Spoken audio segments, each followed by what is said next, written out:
مجھے یاد پڑتا ہے دوسرے سال نہیں اسی سال میں آسٹریلیا والوں کے نام بھی ایک انہوں نے پیغام براڈ کاسٹ کیا تھا. بہرحال امریکہ کے نام اپنے پیغام میں انہوں نے کہا تھا, پوچھا یہ گیا تھا کہ اب پاکستان بن گیا, اس کا دستور اور آئین کیا ہو. انہوں نے فرمایا کہ پاکستان کانسٹیٹیوئنٹ اسمبلی نے ابھی پاکستان کا آئین مرتب کرنا ہے. میں نہیں جانتا کہ اس آئین کی آخری شکل کیا ہوگی, لیکن مجھے یقین ہے کہ وہ اسلام کے بنیادی اصولوں کا آئینہ دار جمہوری انداز کا ہوگا.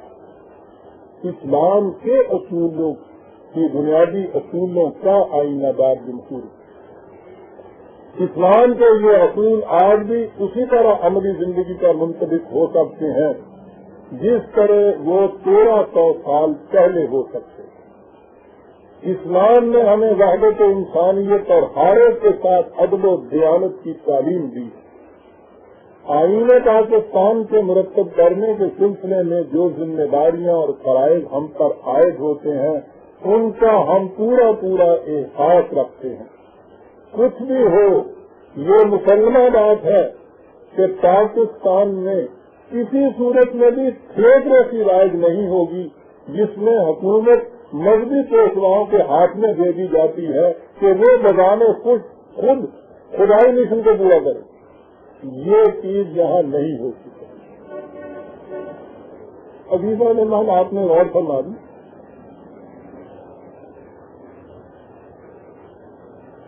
کہ قائد اعظم نے پاکستان کیوں مانگا تھا.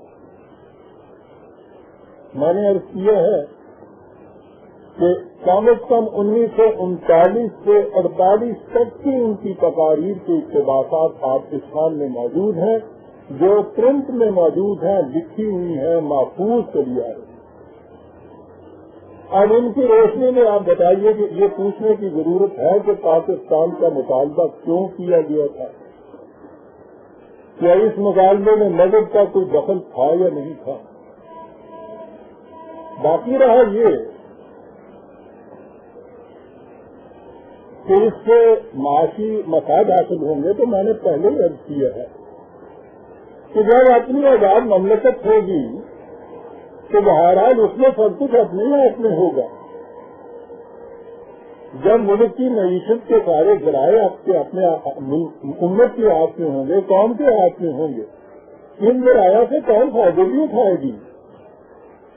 لیکن یہ مقصود بھی ذات چیز نہیں ہے.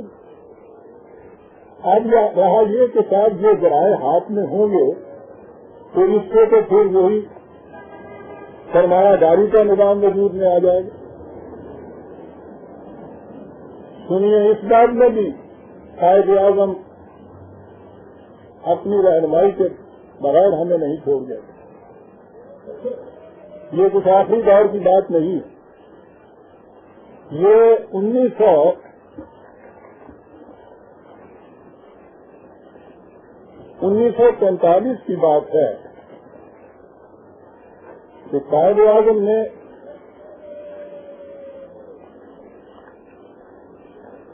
دلی میں منعقد ہوئی تھی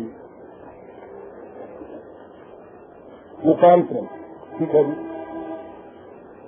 مسلم لیگ کا سیشن تھا 1945 کا. اس میں انہوں نے یہ کہا تھا, سنیے کہ معاشی نظام کے متعلق قائد اعظم کے ذہن میں کیا نقشہ تھا.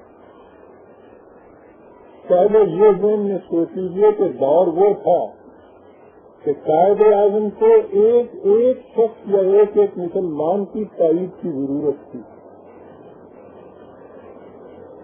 اس تاریخ سے پہلے مسلمانوں کا ایک پیشتر بڑا حصہ کانگریس میں شامل ہو چکا تھا. یہ جو لوگ مسلم لیگ کے گرد آئے تھے اس میں لامحالہ زمیندار تھے, امیر لوگ بھی تھے, سرمایہ دار تھے, جاگیردار بھی تھے. مصلحت کا تقاضا تو یہ تھا کہ ان لوگوں کے خلاف تو کم از کم کچھ نہ کہا جاتا, کہ اگر ان سے کہا جاتا کہ جس مملکت کے لیے ہم جدوجہد کر رہے ہیں اس میں تمہارا وجود ہی ختم کر دیا جائے گا, تو نظر آتا تھا کہ یہ لوگ تو بدک جائیں گے. کاٹ چھوڑ کے چلے جائیں گے. قائد اعظم کو کبھی اس کی پرواہ نہیں ہوئی تھی عزیزان مان کہ وہ اصول کو توڑ کر کسی کو اپنے ساتھ رکھنے پر آمادہ ہو.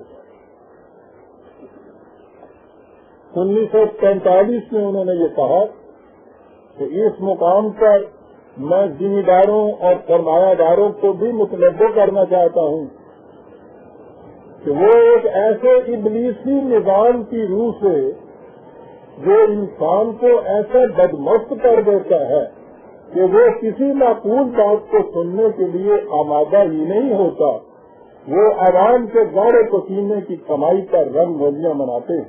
ابلیسی نظام، یہ نظام سرمایہ داری کے متعلق کہا جا رہا ہے. سامنے بیٹھے ہوئے تھے یہ ذمہ دار اور جاگیردار اور سرمایہ دار، ان سے مخاطب ہو کے یہ کہا جا رہا ہے کہ وہ عوام کی گاڑے پسینے کی کمائی پر رنگ رنگیاں مناتے ہیں. عوام کی محنت کو ختم کر دینے کا جذبہ ان کے رگ و پے میں سرائب کر چکا ہے. میں پوچھتا ہوں کہ کیا اسی کا نام تہذیب ہے؟ کیا یہی پاکستان کا مقصد ہے؟ اگر پاکستان سے یہی مقصود ہے تو میں ایسے پاکستان سے باز آیا. اگر ان سرمایہ داروں کے دماغ میں ہوش کی ذرا سی بھی رمق باقی ہے تو انہیں زمانے کے بدلتے ہوئے تقاضوں کے ساتھ چلنا ہوگا. اگر انہوں نے ایسا نہ کیا تو ان کا خدا حافظ، ہم ان کی کوئی مدد نہیں کر سکیں گے. دیکھ لیا آپ نے کہ معاشی احتساب جو تھا ہندو سے ہی نجات مقصود نہیں تھی، نظام سرمایہ داری سے نجات مقصود تھی. سارے مسلمانوں کے ہاتھوں سے کیوں نہ متاثر ہو رہا ہے، اور یہ 1943 کی بات. لیکن مقصود کی بات یہ چیز بھی نہیں، جیسا کہ بار بار میں کہتا چلا آ رہا ہوں، مقصود کی ذات تو وہ نظریہ تھا کہ جسے اس طرح میں ہم کلمہ طیبہ کرتے ہیں، کسی کا ترجمہ نظریہ ہوتا ہے. عزیزان مان، یہی چیز ہے جس کے لیے قرآن نے کہا ہے کہ مسلمان کی ساری جنگ اور جہاد اس لیے ہونے چاہیے کہ کلمہ طیبہ جو ہے وہ بلند ہو جائے. اور اسے پھر آخر میں دوہرا دوں کہ یہ چیز نہ صرف یہ کہ مسلمان جانتے تھے، میں نے ابھی کہا ہے کہ اس زمانے کے ہندو بھی جانتے تھے، اور اس زمانے کے ہندوؤں کو چھوڑ دیجیے عزیزان مان. یہاں سے جو سوال اٹھ رہے ہیں ہماری پارلیمان میں بھی اٹھ رہا ہے. ایک سوال ان کی پارلیمان میں بھی ہوا تھا، اب ہوا تھا سکوت ڈھاکہ کے بعد.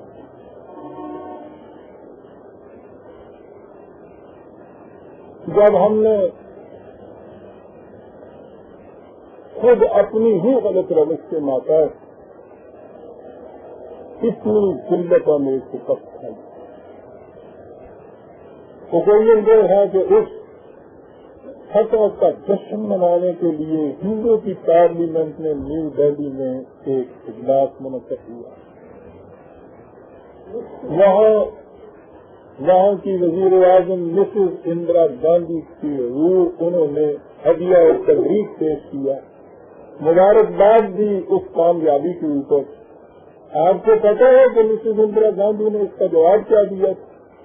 سنیے عزیزان مان، اور پوچھیے ان سے جو آج بھی کہتے ہیں کہ معلوم نہیں کہ نظریہ پاکستان کیا تھا، پاکستان کیوں مانگا گیا تھا.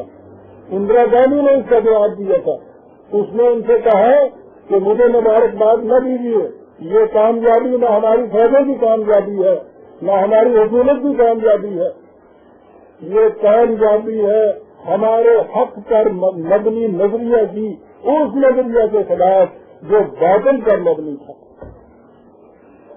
مسلمانوں نے تاریخ پاکستان کی بنیاد ایک باطل نظریے پر رکھی تھی. اسے چھوڑ دیجیے، حق پر باطل یہ تو کہے گے اس چیز کو، لیکن بنیاد یہ بھی تسلیم کرتی ہے کہ ایک نظریہ تھا. آج وہ اس قابل ہو گئے ویزا میں من ہماری حماقتوں نے اسے اس قابل کر دیا کہ وہ کہے کہ ہمارا حق کا نظریہ آج غالب آ گیا ہے مسلمان کے باطل کے نظریے پر. لیکن بہرحال میں کہنا یہ